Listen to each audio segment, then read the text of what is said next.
नमस्कार दोस्तों, स्वागत है आपका आपके अपने YouTube channel world best education point में।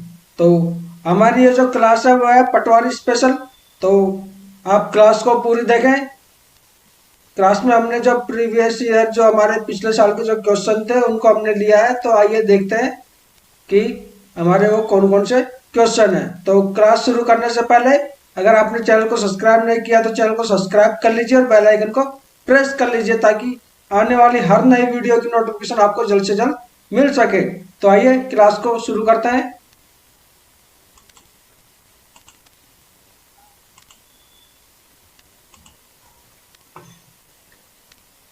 सेंधववासी मिठास के लिए किस वस्तु का प्रयोग करते थे? आपको बताना है। सेंधववासी मिठास के लिए किस वस्तु का प्रयोग करते थे? कमेंट सेक्शन में आप कमेंट करते रहिए और बताइए कि आंसर क्या होगा इसका। ये पटवारी स्पेशल बैच चला हुआ है आपके, तो आपको क्वेश्चन आंसर करने हैं इनके कि किस तरह से क्वेश्चन आते हैं पटवारी के अंदर। आंसर बताइए, इसका आंसर क्या होगा? तो आंसर है इसका शहद का। सेंधववासी मिठास के लिए शहद का प्रयोग करते थे। ऋग्वेद में अगन्य शब्द किस पशु के लिए प्रयोग किया गया है? ऋग्वेद में अगन्य शब्द किस पशु के लिए प्रयोग किया गया है? कमेंट सेक्शन में आइए और बताइए कि किस पशु के लिए अगन्य शब्द का प्रयोग किया गया है। कमेंट सेक्शन में कमेंट करके बताइए कि इसका आंसर क्या है। आंसर होगा इसका गाय। ऋग्वेद में अगन्य शब्द गाय के लिए प्रयोग किया गया है। सिकंदर महान ने भारत पर आक्रमण कब किया? सिकंदर महान ने भारत पर आक्रमण कब किया? कमेंट सेक्शन में कमेंट करके अपना आंसर दीजिए। कमेंट करके बताइए कि आंसर क्या होगा इसका। आंसर होगा इसका 326 ईस्वी में। कब? 326 ईस्वी में। भारत में सिकंदर का मुख्य युद्ध किसके साथ हुआ था? भारत में सिकंदर का मुख्य युद्ध किसके साथ हुआ? कमेंट सेक्शन में कमेंट करके बताइए कि सिकंदर का मुख्य युद्ध किसके साथ हुआ था भारत के अंदर। भारत में सिकंदर का मुख्य युद्ध किसके साथ हुआ था? कमेंट सेक्शन में कमेंट करके बताइए कि आंसर क्या होगा इसका। भारत में सिकंदर का मुख्य युद्ध किसके साथ हुआ? तो आंसर होगा पोरस के साथ। किसके साथ? पोरस के साथ। पोरस, ठीक है।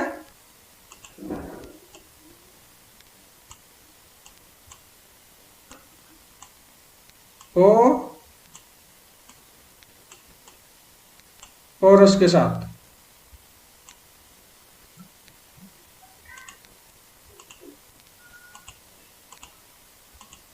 अगला क्वेश्चन है हमारा, पाली ग्रंथों में गांव के मुखिया को क्या कहा गया है? पाली ग्रंथों में गांव के मुखिया को क्या कहा गया है? कमेंट सेक्शन में कमेंट करके बताइए कि पाली ग्रंथों में गांव के जो मुखिया होते थे, जिनको सरपंच बोलते हैं, उनको क्या कहा गया है?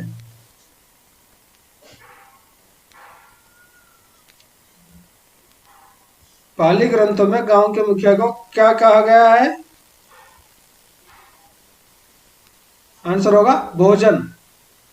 क्या कहा गया है? भोजन। उज्जैन का प्राचीन नाम क्या था? उज्जैन का प्राचीन नाम क्या था?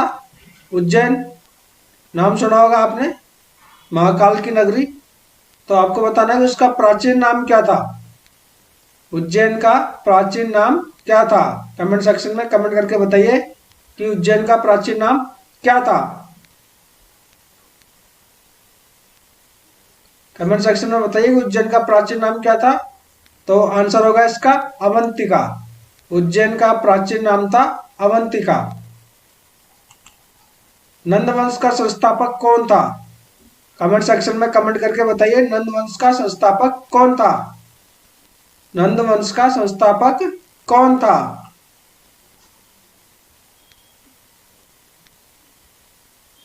कमेंट सेक्शन में कमेंट करके बताइए कि नंद वंश का संस्थापक कौन था।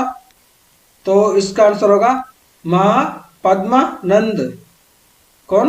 महापद्मानंद। प्राचीन भारत में पहला विदेशी आक्रमण किसके द्वारा किया गया? प्राचीन भारत में पहला विदेशी आक्रमण किसके द्वारा किया गया? कमेंट सेक्शन में कमेंट करके बताइए कि प्राचीन भारत में पहला विदेशी आक्रमण किसके द्वारा किया गया। आंसर बताइए, इसका आंसर क्या होगा? प्राचीन भारत में पहला विदेशी आक्रमण किसके द्वारा किया गया? आंसर होगा इसका ईरानियों द्वारा। किसके द्वारा? ईरानियों द्वारा। मगध का कौन सा शासक सिकंदर का समकालीन था? मगध का कौन सा शासक सिकंदर का समकालीन था? कमेंट सेक्शन में अपना कमेंट कीजिए और बताइए कि इसका आंसर क्या होगा। मगध का कौन सा शासक सिकंदर का समकालीन था? आंसर बताइए इसका। आंसर होगा इसका धनानंद। क्या होगा? धनानंद। नंद वंश का अंतिम सम्राट कौन था? नंद वंश का अंतिम सम्राट कौन था? कमेंट सेक्शन में कमेंट करके बताइए कि नंद वंश का अंतिम सम्राट कौन था? नंद वंश का अंतिम सम्राट कौन था? धनानंद। धनानंद कौन था? धनानंद। बिंदुसार ने विद्रोहियों को कुचलने के लिए अशोक को कहाँ भेजा था? आपको बताना है कि बिंदुसार ने विद्रोहियों को कुचलने के लिए अशोक को कहाँ भेजा था। अपना कमेंट सेक्शन में करके बताइए। और अगर अभी तक आपने चैनल को सब्सक्राइब नहीं किया तो चैनल को सब्सक्राइब कर लीजिए और बेल आइकन को प्रेस करना ना भूलें। साथ ही वीडियो पर लाइक कमेंट करते रहें और वीडियो को शेयर भी करें। बताइए आंसर क्या होगा इसका। कहां पर भेजा था अशोक को?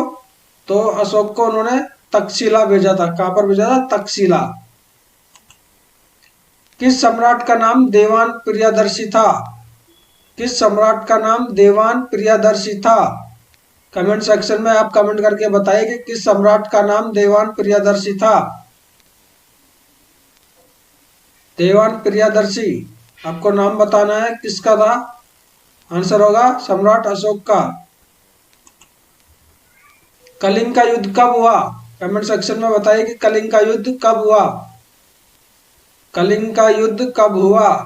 कमेंट सेक्शन में कमेंट करके बताइए कि कलिंग का युद्ध कब हुआ।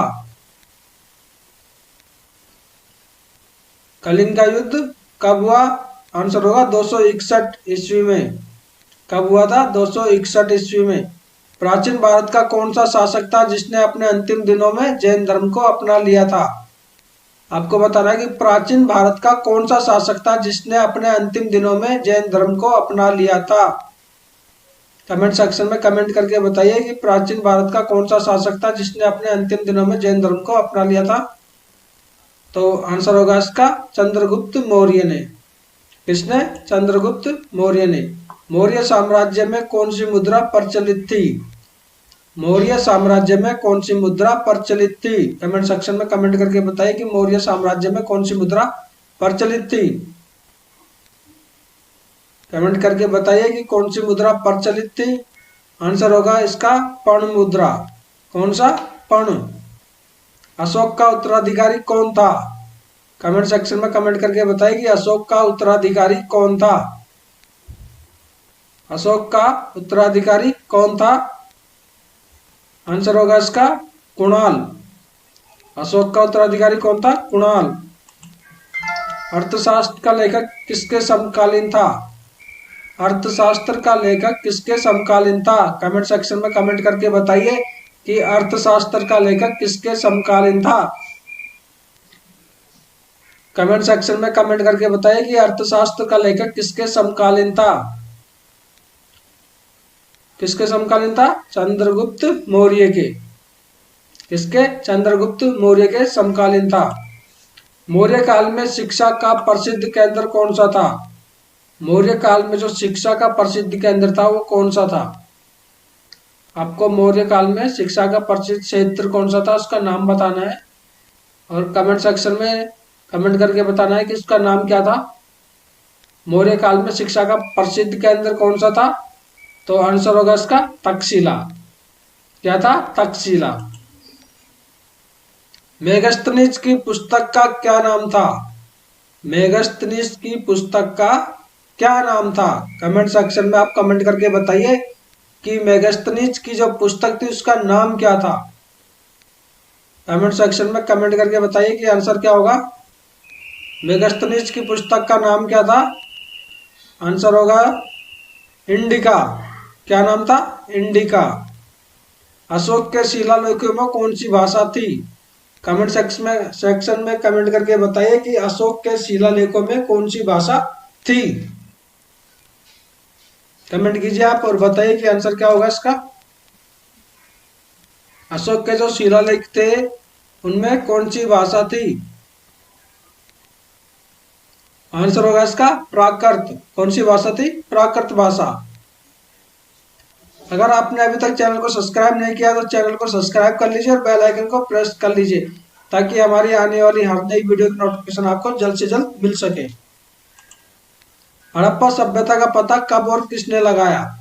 हड़प्पा सभ्यता का पता कब और किसने लगाया? कमेंट सेक्शन में आके कमेंट कीजिए और बताइए कि आंसर क्या होगा इसका। हड़प्पा सभ्यता का पता कब और किसने लगाया? तो आंसर बताइए इसका। आंसर होगा 19वीं सदी में अंग्रेजों ने लगाया था। कौन सी सदी में? 19वीं सदी में किसने लगाया? अंग्रेजों ने। हड़प्पा वासियों की सामाजिक व्यवस्था का मुख्य आधार क्या था? हड़प्पा जो वासी थे उनकी जो सामाजिक व्यवस्था का मुख्य आधार क्या था? हड़प्पा वासियों की सामाजिक व्यवस्था का मुख्य आधार क्या था? तो उनका मुख्य आधार था परिवार। क्या था? परिवार। हड़प्पा वासियों का समाज कैसा था? हड़प्पा वासियों का समाज कैसा था? कमेंट सेक्शन में कमेंट करके बताइए कि उनका समाज कैसा था। हड़प्पा वासियों का समाज कैसा था? तो आंसर है इसका मातृ सत्तात्मक, यानी माताओं के उधर अगर किसी लड़की की शादी होती थी लड़के के साथ तो लड़का लड़की के घर वालों के साथ ही रहता था। मातृ सत्ता का मतलब यही होता है कि माता की जो फैमिली होती है उसके साथ समाज में रहना। ठीक है। आज के समाज में जो लड़के हैं उसी के समाज में लड़की चली जाती है, उसी के परिवार में। लेकिन पहले लड़के आते थे लड़कियों के परिवार में। कहने का मतलब यही है मातृ सत्तात्मक का। ठीक है। आग से पकी हुई मिट्टी को हड़प्पा वासी क्या कहते थे? आग से पकी हुई मिट्टी को हड़प्पा वासी क्या कहते थे? कमेंट सेक्शन में कमेंट करके बताइए कि आग से जो पकी हुई मिट्टी थी उसको हड़प्पा वासी क्या कहते थे? आग से पकी हुई मिट्टी को हड़प्पा वासी क्या कहते थे? आंसर होगा टेराकोटा। क्या कहते थे? टेराकोटा कहते थे। बिल्ली का पीछा करते हुए कुत्ते के पंजे के निशान कहाँ मिले हैं? बिल्ली का पीछा करते हुए कुत्ते के पंजों के निशान कहाँ मिले हैं? कमेंट सेक्शन में कमेंट करके बताना आपको कि बिल्ली का पीछा करते हुए कुत्ते के पंजों के निशान कहाँ मिले हैं। कमेंट सेक्शन में कमेंट करके बताइए कि बिल्ली का पीछा करते हुए कुत्तों के पंजों के निशान कहाँ मिले हैं। आंसर होगा सिंधुकालीन स्थल चुनूदड़ों में। कहाँ पे? सिंधुकालीन स्थल चुनूदड़ों में ये निशान मिले हैं। तो आज की हमारी क्लास यहीं पर ही समाप्त होती है। अगली क्लास में हम आपसे फिर मिलेंगे। तब तक के लिए बाय। अगर आपने अभी तक चैनल को सब्सक्राइब नहीं किया तो चैनल को सब्सक्राइब जरूर करें और बेल आइकन को प्रेस करें और वीडियो को लाइक शेयर जरूर करें। Thank you. धन्यवाद।